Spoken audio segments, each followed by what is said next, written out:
La grande bataille des toilettes d'Arnaud Robert, un film surprenant, dérangeant même, diront certains, l'accès aux toilettes dans le monde, sujet qui peut être perçu comme honteux et anecdotique, mais qui mérite pourtant que l'on s'y attelle très sérieusement, et c'est ce que nous allons faire avec nos invités. Ronnie Broman, bienvenue. Vous êtes médecin spécialisé dans les pathologies tropicales, vous avez été président de Médecins sans frontières pendant plus de 10 ans, engagé dans l'humanitaire depuis plus de 40 ans, vous êtes membre du CRASH, Centre de réflexion sur l'action et les savoirs humanitaires, abrité par la Fondation Médecins sans frontières.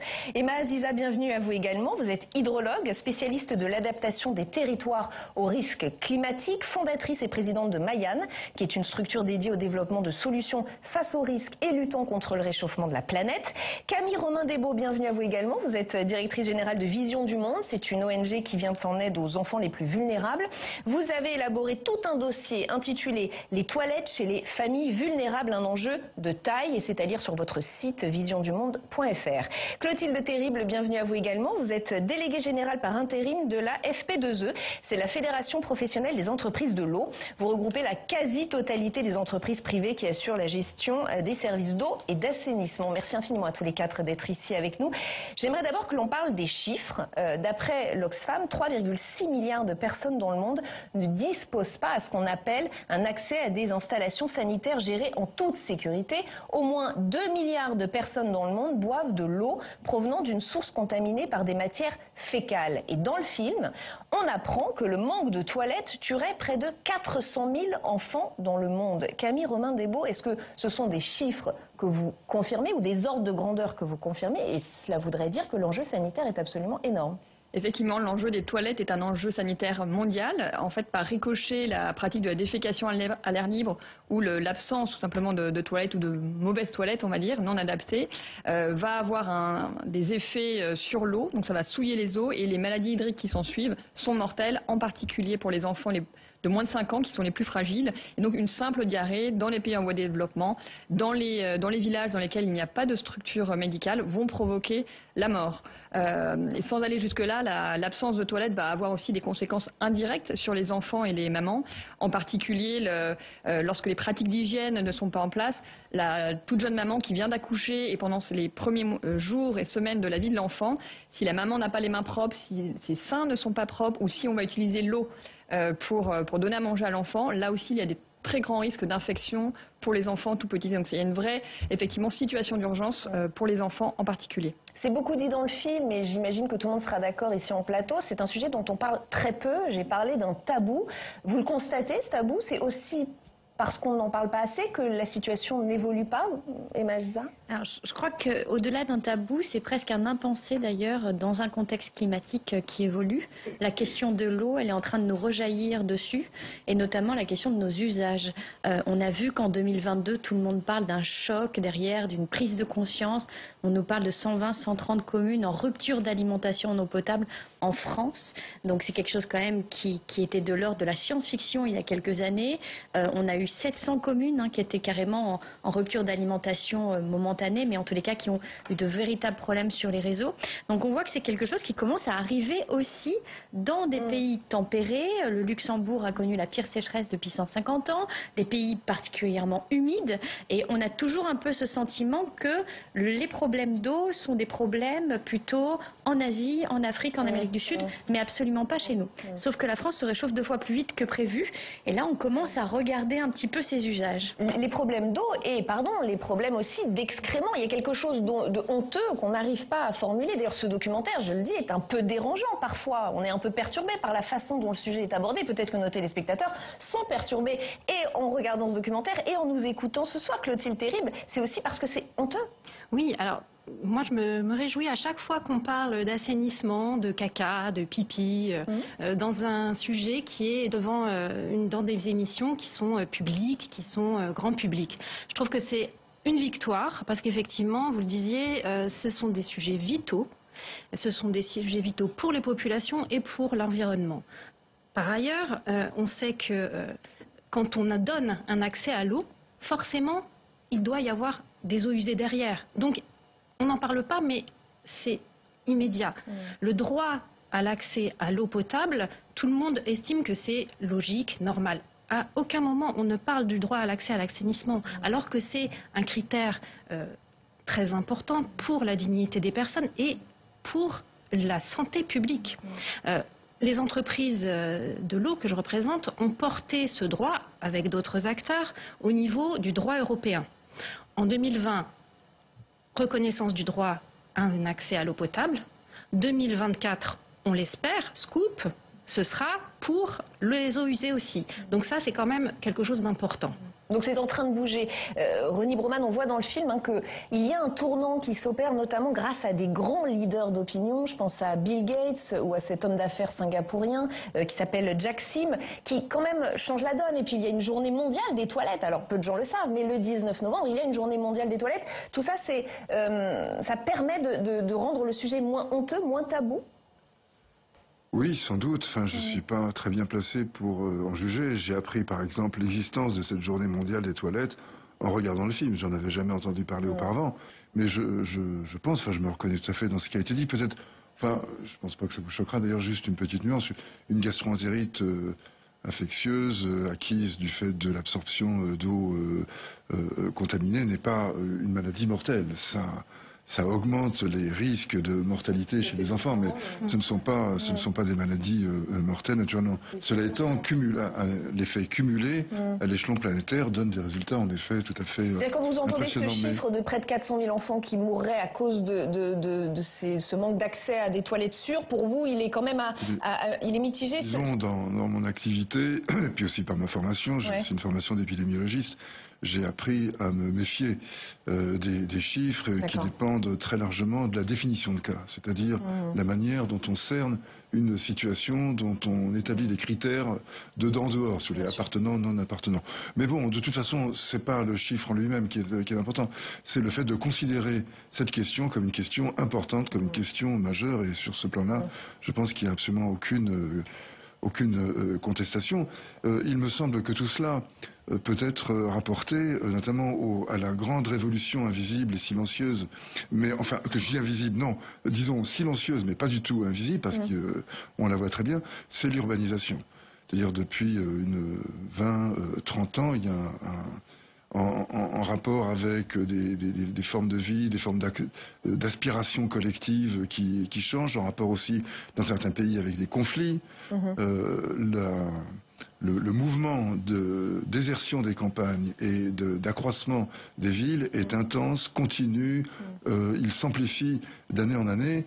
Et là où on pouvait déféquer sans aucune difficulté, sans aucun problème en retour, dans l'environnement qui était le retour à la terre, qui est d'ailleurs évoqué, les selles allaient directement là d'où elles venaient, si j'ose dire, c'est-à-dire dans la terre, inscrite dans un cycle naturel. Et bien là, on est dans un univers bétonné, et ça change. Donc là, ça pose problème. Si bien que là, je me reconnais tout à fait dans ce qui a été dit, c'est la question de l'assainissement, qui est absolument centrale, et à laquelle il faut s'attaquer. Et puis c'est un sujet éminemment culturel, ça aussi ça fait partie des découvertes du film, vous allez me dire ce que vous en pensez, c'est l'exemple de l'Inde que j'ai trouvé frappant. Le Premier ministre indien Narendra Modi a dû s'emparer du sujet tellement la situation était dramatique dans son pays. Il a alors annoncé 110 millions de toilettes, un chiffre qui là est lui aussi mis en doute cette fois par Jack Sim, cet homme d'affaires singapourien. Écoutez. In India, the promise En Inde, il y a un fossé entre la promesse et la réalité. Aujourd'hui, on nous annonce 110 millions de toilettes. Mais ça peut très bien n'être que 50 millions, ou 30 millions, ou 80 millions. Personne ne sait. La seule chose certaine, c'est que la Banque mondiale a promis de verser 2 milliards de dollars à l'Inde si le pays prouve qu'on utilise ces toilettes. Et je crois qu'à ce jour, ces 2 milliards n'ont toujours pas été versés. Et cet extrait, il pose pour moi une question, c'est comment aider au développement des pays qui ne disent pas tout à fait la vérité, ou si les dirigeants ne sont pas tout à fait partants pour aller dans le sens. Ou est-ce que Narendra Modi a voulu montrer patte blanche aux pays occidentaux en disant oui, on est en train de le faire, mais en fait on ne le fait pas. Comment gérer ça, Emma Aziza? Déjà, on est sur un problème complexe. Quand on regarde l'Inde, on a plusieurs systèmes économiques qui se mêlent et qui utilisent cette eau massivement. On a une surexploitation des nappes phréatiques, des nappes qui étaient encore à 5 à 10 mètres de profondeur il y a encore 10-15 ans, qui aujourd'hui sont à moins 500 mètres. On continue à les chercher. Aujourd'hui, la réalité, c'est que la plupart des petits producteurs locaux voient passer des camions-citernes 4 à 5 fois par jour pour aller extraire uniquement leur eau et non pas leur production végétale, mais derrière pour pouvoir alimenter toutes les tanneries et toutes les usines qui alimentent nos fast fashion. Parce que faut jamais oublier que nous, on voit 49 à 50 collections par an de vêtements arriver chez nous, mais pour ça, il a fallu du coton pour le faire pousser avec beaucoup d'eau, mais il a aussi fallu derrière des tanneries, et tout ça, ça se passe aussi dans ces circuits. Donc il y a sacrifier l'eau de l'assainissement pour potentiellement nos vêtements. En fait, c'est de l'eau qu'on utilise d'ailleurs, mais c'est de l'eau qu'on utilise de toutes les façons, et on contribue à ce système-là. Et puis après, vous avez aussi ces problèmes du fait que le principe de puiser trop en profondeur dans ces nappes fait qu'à un moment donné, vous arrivez sur certaines couches géologiques, notamment des contaminations d'arsenic, qui aujourd'hui, me semble, un des premiers risques de mortalité infantile en Inde. Et donc, on voit très bien que la corrélation est directe entre l'usage de l'eau, l'utilisation de cette ressource qui a été complètement canalisée, qui est exploitée massivement avec des verrues sur l'intégralité de nos bassins versants, avec des barrages partout, et donc qui limite le transport sédimentaire. Vous vous retrouvez avec plus de poissons à la fin à l'aval dans les zones de delta, des populations qui migrent. Tout ça, c'est une question d'eau, d'eau qu'on cherche à maîtriser, et en fin de compte, le problème est bien plus pluriel, j'ai envie de dire, mais ça rejoint cette question de l'eau qu'on boit et de l'eau qu'on rejette. Et là, il y a des problèmes à toutes les problèmes culturels, mais en fait, il est politique, il est économique, il est très business aussi, Camille Romain-Desbourgs. Oui, et très social.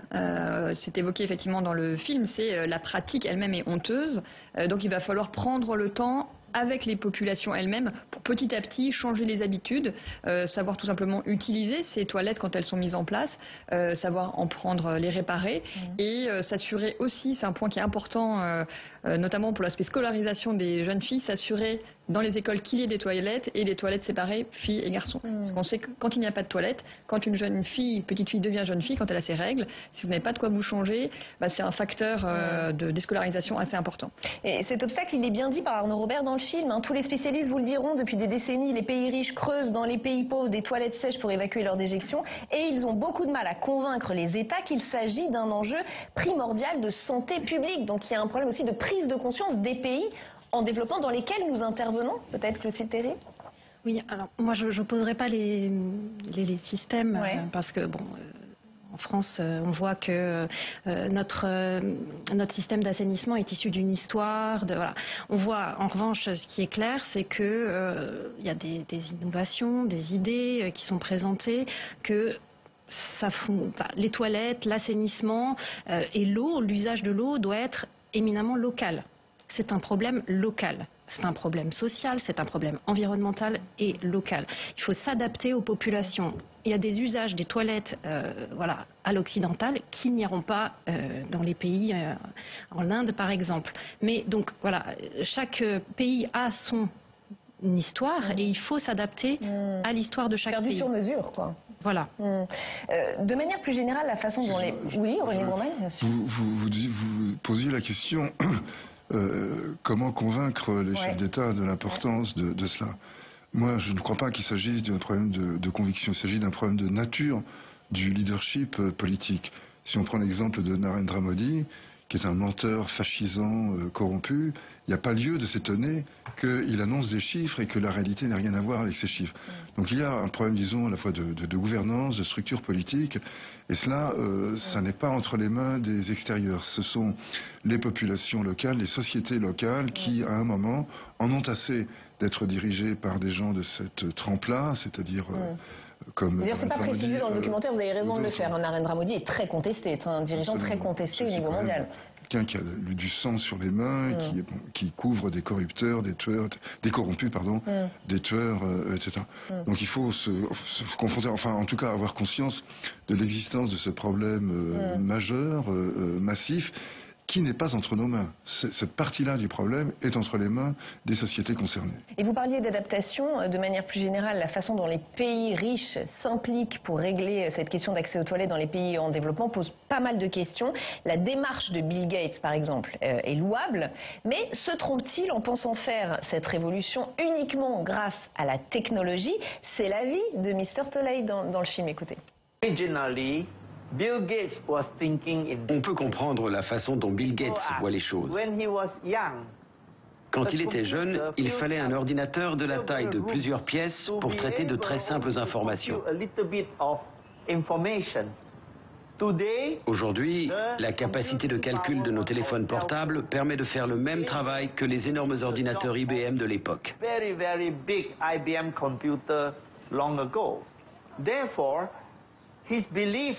Pour cette raison, il considère que quand la technologie intervient, elle permet de tout réduire. Mais il y a une différence entre un ordinateur et la merde. L'ordinateur fonctionne avec des octets que l'on peut démultiplier sans augmenter la taille des machines. Le caca, lui, est constitué d'atomes. On ne peut pas numériser la merde. Alors il le dit de façon crue, hein, mais ce passage est intéressant. Est-ce que ça veut dire qu'un Bill Gates, tout important, tout riche qu'il soit, tout intelligent qu'il soit, s'y prend bien? Est-ce que les pays occidentaux s'y prennent bien pour faire du développement? Alors, déjà, je crois qu'on n'a absolument pas conscience, hein, tous autant qu'on est, que tout ce que l'on mange, tout ce que l'on prend comme médicaments et tout ce que l'on va ingérer, nous d'ailleurs, ou nos produits ménagers, finit dans nos toilettes avec... donc c'est l'ensemble de ces eaux usées qui vont ensuite tenter d'être traités, mais qui ne seront jamais traités complètement et qui finiront par avoir des résidus en rivière. Donc en fait, tous nos modes de vie se retrouvent de toutes les façons dans nos rivières. Alors nous, de manière un peu plus quand même gérée, parce que quand même on fait partie de ces pays avec les meilleurs systèmes d'assainissement au monde, mais dans la plupart des pays du monde, 80% des cours d'eau dans le monde voient l'ensemble des déchets rejetés directement dans nos rivières. Ça veut dire qu'aujourd'hui, par exemple, la femme qui prend la pilule depuis les années 70, eh bien, elle consomme un maximum d'hormones féminines, hein, d'œstrogène et de progestérone. Et donc ça se retrouve dans nos cours d'eau. Et puis on se rend compte qu'aujourd'hui, on a des populations piscicoles de poissons qui sont féminisées depuis plus de 20 à 30 ans. L'ensemble de la faune qui se trouve autour du cours d'eau aussi. On a même de plus en plus actuellement, il y a une étude qui vient de sortir dernièrement, il me semble par l'Office français de la biodiversité, qui montre qu'il y a carrément des poissons transgenres et bisexuels parce que c'est un perturbateur endocrinien extrêmement important. On voit, enfin ça c'est peut-être l'élément le plus marquant, mais on voit très bien qu'on a tout a des conséquences. Une résistance. Exactement, on a une résistance aux antibiotiques. Derrière, on a une et donc il y a des médecins. J'ai été sur des territoires qui décident de changer leur ordonnance parce que ça a une conséquence directement sur le milieu après. Donc ça veut dire que vraiment, si on arrive à avoir cette prise de conscience sur ce que l'on consomme avant, il faut comprendre qu'à la fin, tout ça se retrouve aussi dans nos déchets et doit être géré, et c'est la nature qui doit le gérer, et à un moment donné, elle sature complètement, même en France. Et donc c'est quelque chose quand même qui est important à comprendre. S'interroger sur nos pratiques et s'interroger sur les modèles qu'on propose et qu'on voudrait exporter aussi, Camille Romain-Desbourgs. Oui, et s'interroger sur la technologie comme réponse à tout prix, et je dirais aussi sur le sens, c'est dans quel sens ça va. Et partir, je pense que la réponse, elle est aussi de partir d'abord des besoins des populations, de partir des gens, des spécificités qu'il peut y avoir, des modes de consommation, parce qu'effectivement, je dirais qu'au fin fond du Bangladesh, où j'étais récemment, il y a des gros problèmes d'assainissement, et en France, on n'a évidemment pas les mêmes sujets, en tout cas. Voilà, donc vraiment partir de la base des besoins pour s'adapter et avoir une réponse qui soit la plus efficace et qui prenne en compte le local, et pas faire l'inverse. Oui, parce que tout n'est pas exportable, c'est ce que vous disiez, hein, finalement, c'est une adaptation. Une adaptation, effectivement. Parce que je reviens sur Bill Gates. Moi, je trouve que c'est toujours une bonne nouvelle quand une personne de sa notoriété met au devant de la scène l'assainissement, les problématiques de caca. Comme me disait ma fille en regardant le reportage, elle a compris quoi? Elle a compris, le caca tue. Elle a 8 ans. Bon, voilà. Donc, je trouve que c'est toujours une victoire parce que ça permet de mettre le sujet au devant de la scène. Après, les innovations aussi sont toujours intéressantes. Il faut toujours les prendre. Parce que son concours n'a pas abouti. Hein, c'est aussi ce qu'on comprend dans le film quand même. Hein. Réinventer les toilettes, son grand concours mondial, finalement, il n'a pas débouché sur des solutions. Parce que, c'est ce qu'on disait, pas adapté aux populations qu'elle était censée aider. Et là, effectivement, c'est ce qu'on disait, l'eau et l'assainissement, c'est un problème local. En revanche, il existe des innovations qui sont adaptées. Et je veux dire, les entreprises que je représente, elles ont une série d'innovations. C'est dans leur ADN. Elles ont besoin de la notoriété de Bill Gates, mais finalement, les méthodes, elles les ont peut-être, elles ont les leurs. Elles ont déjà avancé. C'est les enjeux, et vous parliez des micropolluants, mais les enjeux, elles répondent aux enjeux qu'on leur pose. En France, aujourd'hui, on n'est plus sur les mêmes enjeux qu'effectivement il y a 150 ans où le problème principal, c'était de raccorder à un assainissement dans un objectif sanitaire. Aujourd'hui, les entreprises et les collectivités répondent à un enjeu d'innovation ou d'adaptation face au changement climatique. C'est ça, aujourd'hui, le principal enjeu qui se pose et qui se pose partout dans le monde, à des degrés différents. Et là, effectivement, elles répondent présent et elles sont auprès des collectivités et des populations. René Broman. Je voulais surtout dire un mot sur Bill Gates. Moi, là, je ne partage pas votre approbation, disons. Je vois notamment les dégâts que font ces philanthropes milliardaires dans le domaine de la santé publique internationale, disons dans le domaine de la santé globale, comme il est convenu de dire maintenant, en s'entichant de quelques thèmes. Par exemple, Bill Gates s'est entiché du thème de l'éradication de maladies infectieuses, la rougeole, le paludisme, parasitaire. Ouais. Quel problème voyez-vous à cela ? La polio. C'est s'acharner sur un objectif qui est à la fois flou, probablement inatteignable, et qui divertit de questions qui sont massives, très importantes, des ressources qui sont forcément rares, pour les injecter là-dedans. Un exemple, pour ce qui est de la polio, Bill Gates veut absolument être l'homme qui aura éradiqué la polio, un peu comme on a éradiqué la variole. Mais en fait, parlait de la mégalomanie, mais c'est pas de la mégalomanie totale. Et aujourd'hui, en revanche, vous admettez qu'en soulevant le problème des toilettes, il a fait bouger les lignes. En tout cas, il nous... Non, je ne sais pas. Vous n'êtes pas sûr de ça ? Non, je ne suis pas sûr de ça du tout. Je ne sais pas dans quelle mesure Bill Gates peut influencer les mentalités à l'échelle globale. Il est un homme respecté, milliardaire, l'un des plus riches de la planète, donc il a une place en effet éminente sur la scène internationale. Il est reçu comme un chef d'État ici ou là. De là à penser que ce qu'il dit sur le caca va influencer les comportements de gens qui sont de toute façon dans une situation matériellement, socialement extrêmement difficile, il y a un pas que moi je ne franchirai pas. Cela étant, ça ne diminue en rien l'importance de la question dont on discute. Ça n'a fait que, disons, nuancer l'importance qu'on peut accorder à Bill Gates. Il est central quand même dans le documentaire. C'est un des personnages centraux quand même du documentaire. Oui, d'ailleurs, j'ai apprécié la chose avec le réalisateur avec recul, qui se moque un peu de cela. Et de son concours qui n'a pas abouti. Le sujet n'est pas que sanitaire, culturel ou économique, il est aussi évidemment écologique. Le modèle des toilettes à chasse, majoritaire dans les pays développés, pose un énorme problème de consommation d'eau. Ça aussi, c'est très présent dans le film. Il n'est donc pas forcément souhaitable et de toute façon pas faisable de le dupliquer dans tous les pays. C'est ce que nous dit cette fois cette intervenante dans le film. Écoutez. En Afrique du Sud, on n'a ni la place ni les équipements pour installer d'énormes stations d'épuration. Il est bien plus cohérent du point de vue économique autant qu'environnemental de disposer de petits systèmes de traitement décentralisés plutôt que de mettre en place tout un réseau d'acheminement des eaux usées vers un complexe central. Autant les traiter à la source. Et si, en plus, on transforme les matières collectées en quelque chose d'utile, c'est encore mieux. Alors moi, je vais poser une question un peu provocante, mais alors pourquoi pas des toilettes sèches partout pour tout le monde, dans le monde entier? Pourquoi ne va-t-on pas vers ce modèle-là, puisqu'on réalise que les toilettes à chasse sont extrêmement consommatrices en eau et donc problématiques pour la planète? Évidemment, je me tourne d'abord vers vous, Emma Ziza, mais je vous laisserai tous réagir. Alors, notre ministre de l'écologie s'est exprimé, Christophe Béchu, sur cette question. On a pris un extrait de son interview, il répond à cette question. Et ce qui est assez intéressant, c'est qu'il est sollicité par le journaliste qui lui dit, mais alors pourquoi pas les toilettes sèches? Et là, il lui dit, non mais en gros, ça va, faut pas... je vais vous dire, il dit, vous allez loin. Trop loin. Voilà. Sa réponse, c'est, vous allez loin. Voilà. On l'a en infographie, absolument. Et c'est vrai que c'est assez intéressant parce que en fait, il est complètement déconnecté de cette solution, alors que c'est une solution qui est quand même en train de se déployer en France, contrairement à ce qu'on pourrait penser, notamment par exemple dans le milieu du spectacle. Vous voyez de plus en plus en fait des toilettes sèches qui sont positionnées pour tenir les manifestations diverses et variées.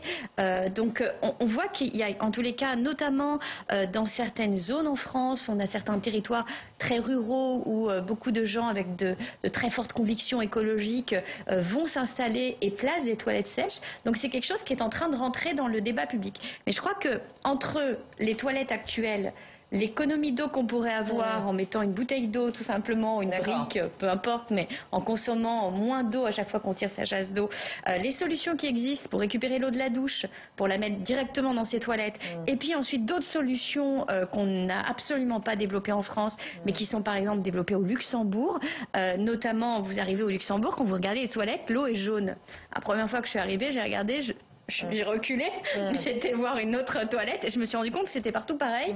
Et quand vous regardez le panneau, on vous explique qu'en fin de compte, c'est l'eau de pluie qui alimente l'immeuble, qui vient directement être utilisée pour les toilettes. Donc vous dites pas non à l'eau, mais avant les toilettes sèches, il y a d'autres possibilités. En tous les cas, il y a tout un panel qu'il faut aussi explorer et qui est quand même intéressant. Il faut jamais oublier et là je pense que d'autres seront mieux placés pour moi de le dire, mais aller chercher de l'eau, c'est aussi utiliser beaucoup d'énergie pour pomper cette eau. D'ailleurs, on a vu que le prix de l'eau est en train d'évoluer d'abord dans un premier temps à cause du coût de l'énergie, et puis ensuite derrière vous l'acheminez, vous la traitez pour qu'elle réponde à toutes les règles de potabilisation, pour qu'elle finisse par arriver en l'espace de 2 secondes dans votre robinet comme par magie. Et donc on a l'impression que c'est absolument normal. On a complètement oublié l'époque où dans Paris on avait les porteurs d'eau, on avait ceux qui pouvaient se permettre de payer les porteurs et ceux qui ne pouvaient pas. On avait le roi qui récupérait le 2/3 de la ressource en eau sur Paris, et c'est aussi ce qui a égrené la Révolution française, et on voit très bien d'ailleurs cet été là qu'on vient de passer, qui derrière montre de nouvelles règles de sortes de guerre de l'eau qui sont en train de naître en France. On voit qu'il y a quelque chose qui est en train de se jouer dans ces inégalités, parce que l'eau elle est partout, les esprits se crispent, et puis cette eau elle se réduit comme peau de chagrin. Et Béchu a parlé de restrictions pour l'été prochain, vu l'été la fin de l'abondance. La fin de l'abondance. On va beaucoup plus loin. C'est-à-dire qu'on vous a annoncé du jour au lendemain qu'il y avait la fin de l'abondance de l'électricité, et d'un seul coup, paf, de la même manière, eh bien ça y est, c'est la fin de l'abondance en eau. On peut imaginer des restrictions horaires et pas des restrictions journalières. De toute façon, il faut s'habituer, comme l'a expliqué le président, à la fin d'abondance, y compris pour l'eau. Clotilde Terrible. Alors oui, par rapport à cette question des toilettes sèches, plutôt que d'opposer un modèle à un autre, je pense qu'il y a aussi une question, il faut se rappeler à quoi ça sert l'assainissement. C'est une question de santé, d'hygiène, de protection des populations, contre des bactéries et pollution des eaux, etc. Donc pourquoi pas un nouveau système. En revanche, il y a quand même un contrôle sanitaire qui doit être fait. Il faut vérifier que ce contrôle sanitaire, j'insiste là-dessus parce que, ok, on met en place de nouvelles choses. Qui va contrôler? Quelle fréquence? Comment?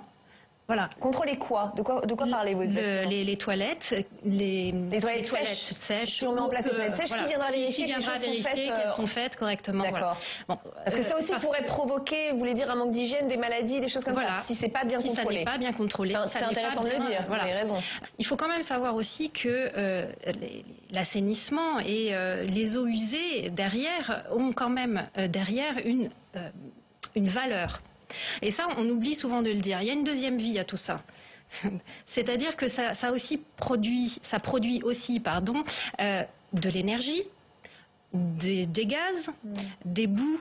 Parce que, alors je vais faire un petit peu de pédagogie, je me permets, parce qu'on s'aperçoit qu'un Français sur 3 seul un Français sur 3 connaît ce qui se passe quand il tire la chasse. Alors, une fois que l'eau arrive à la station d'épuration, elle est traitée et on a d'une part les eaux usées traitées qui retournent au milieu naturel et d'autre part des boues, pour faire simple, des boues de ce qui reste, qui sont à 80% utilisées en agriculture et en compostage et en épandage. Donc on a ces deux ressources qui pourraient être mieux utilisées. La réutilisation des eaux usées traitées. Et on n'est pas très bon en France, pardonnez-moi, je peux juste donner quelques chiffres. La France est très à la traîne sur la réutilisation des eaux usées. Le taux de réutilisation des eaux usées traitées en France est de moins de 1%. Il est d'environ 8% en Italie, de 14% en Espagne et de 90% en Israël. Pourquoi sommes-nous à la traîne comme ça? Alors, pourquoi? Parce qu'il y a Alors en plus, les Français sont prêts sont demandeurs. Les collectivités, on a des collectivités visionnaires qui sont prêtes à mettre en place ce système. On a une complexité administrative et réglementaire qui bloque le système. La question c'est, est-ce qu'on doit exporter notre modèle de toilette à chasse dans des pays alors que nous sommes en pleine pénurie d'eau et nous allons tout droit vers cela, ou est-ce qu'au contraire il faut revoir nos propres modèles pour finalement exporter des bons modèles pour la planète? Vous voyez ce que je veux dire? Oui, mais je dirais, on n'a pas besoin d'exporter notre propre modèle. Je reprends l'exemple du Bangladesh. C'est un pays où l'eau ne manque pas. On parlait de l'eau tout à l'heure polluée naturellement à l'arsenic. Donc il y a des énormes enjeux déjà sur l'eau potable pour les populations. C'est un pays dans lequel qui est plat, qui est au niveau de la mer quasiment. C'est un pays dans lequel les inondations sont très fréquentes. Et là, l'enjeu, c'est de mettre des toilettes en fait qui soient protégées, on va dire, des catastrophes naturelles. Donc des toilettes qui soient en hauteur, qui soient sécurisées pour pas qu'à chaque crue, en fait, les toilettes soient emportées et que de nouveau on se retrouve avec toutes ces boues, ces eaux usées, etc. dans l'eau. Donc là, le problème, je dirais plutôt, c'est de la solidité, tout simplement, des matériaux utilisés, de l'endroit choisi, de la pédagogie, de la formation et de la construction à partir des besoins des populations et pas l'exportation d'un modèle. Si on doit conclure notre échange, c'est quoi? C'est de dire en fait il faut un peu décentraliser, laisser aussi les pays trouver leur propre modèle, ou est-ce que nous on doit quand même continuer d'influencer, de développer sur ces questions-là ou pas? Je pense que déjà il n'y a pas de solution magique. Donc les annonces notamment faites par le gouvernement préalable à un plan plus large qui nous disent regardez, Israël a une solution extraordinaire, elle réutilise ses eaux usées comme personne ne sait le faire, on est quand même sur un pays aride. Donc effectivement, on récupère derrière la moindre goutte d'eau. Ce qui n'est quand même pas le cas de la France. La France qui s'appuie sur un modèle d'un pays aride, c'est quand même un échec de son propre modèle où elle n'a pas été capable de gérer son eau. Je voudrais juste revenir sur quelques points. Ça fait 30 ans qu'on essaye de faire de la réutilisation des eaux usées en France. On a énormément de programmes qui ont été testés pour arroser des golfs, pour arroser tout un tas de systèmes. Et la plupart se sont arrêtés pour des problèmes techniques. Il y a pas mal de rapports qui ont été émis là-dessus. C'est que c'est pas si simple. En fait, on nous vend une solution extrêmement simple parce qu'effectivement, il y a un très fort, j'ai envie de dire, une poussée dans cette voie-là comme la voie de la solution. J'ai envie de dire, c'est intéressant dans certains modèles. Il y a des eaux usées qu'on peut retraiter qui sont intéressantes, mais parfois, par exemple, si on les retraite trop à la fin, on perd nos matières organiques et elles ne servent plus ensuite derrière à ce que l'on vous souhaitait justement sur le plan agricole. Donc en fait, il va falloir un peu regarder la complexité et arrêter de croire qu'il y a une solution magique pour... et que les systèmes sont duplicables d'un pays à un autre. Ronnie Broman. Oui, moi j'écoutais avec beaucoup d'intérêt parce que je connais peu ces questions sur le plan technique. Ce qui me rend, je ne dirais pas pessimiste, mais disons interrogatif, c'est le fait que, d'une part, les mesures que l'on peut prendre sont destinées, ne feront sentir leurs effets qu'à moyen terme, c'est-à-dire au-delà de la période de gouvernement que les gens concernés utilisent, c'est-à-dire les ministres qui vont prendre des mesures aujourd'hui, le Parlement qui va les voter, ne seront pas ceux qui verront les résultats. Et par ailleurs, si j'ose dire, les résultats sont négatifs. C'est-à-dire ce sont des non-événements qu'on attend, des non-épidémies, des non-pénuries, etc. Or, personne n'est crédité d'un événement qui ne s'est pas produit. Donc, vous avez une sorte de double pénalité, celle de ne pas être celui qui va vivre la révolution au moment où vous prenez la mesure, et en plus le peu de crédit qu'il y aura, ce sera les suivants qui les auront. Et ça, c'est difficilement compatible avec le fonctionnement démocratique qui, par structure, est orienté vers la prochaine élection. On a un problème. Pour conclure, en fait, le problème du cycle de l'eau, on l'a déréglé massivement partout, mais ça rapporte d'argent à personne de re-rentrer cette eau dans les nappes, parce qu'il n'y a pas d'économie derrière. Et le vrai problème, il est là. Sauf que ces nappes-là, elles alimentent tous les systèmes écologiques naturels, les forêts, les animaux, parce qu'on oublie quand même que tout le monde a besoin d'eau, il n'y a pas que nous, et nous, on a tendance à prendre cette eau que pour nous, et puis derrière, à essayer de créer une économie sur nos eaux usées. Je crois qu'on peut peut-être créer quelque chose de plus beau dans notre modèle. J'allais conclure, mais Clotilde Terrible a envie de dire un tout petit mot de conclusion. Alors je vous laisse. Là, je reviens juste sur la réutilisation des eaux usées traitées. La technique est connue et maîtrisée. On sait le faire vraiment bien. Moi, j'insisterai plutôt sur le fait que la station d'épuration, elle doit être au centre d'un projet de ville durable. C'est une ressource qui doit être mieux utilisée. Évidemment, on rejette les eaux usées, mais on doit utiliser les ressources énergétiques et en eau.